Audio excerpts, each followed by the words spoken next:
Happy Sunday, dumating yung parcel niya asawa. Tingnan natin kung anong laman ito, guys. Yan.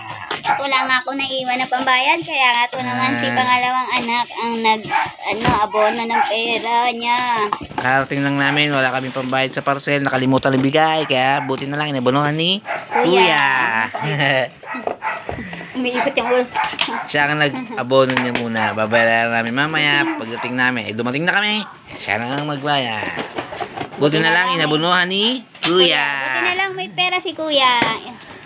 Madiskarte talaga itong si Kuya namin eh. Marunong na siya maghanap ng ganda. kita niya. Testing natin siyempre.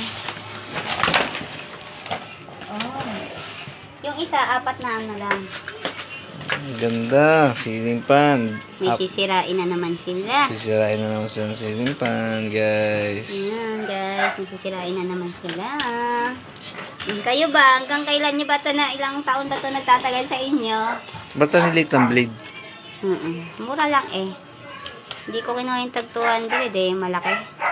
Katulad niya, wala ko makuha ng sale. Kuya, diin mo nga. Malakas ka diba? Diin mo. Buti na lang inabonohan ni Kuya. Kuya.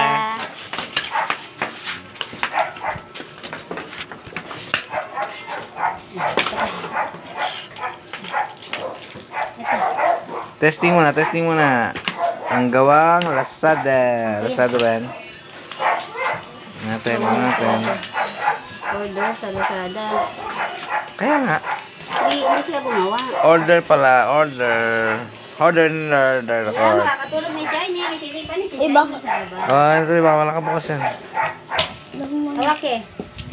Wow! Uy, malakas naman. Ay, malakas din. Nililipad ang kuto ni Shiny ba? Ayun, Oh. hindi para ng mga kuto. Yun lang. Salamat, guys.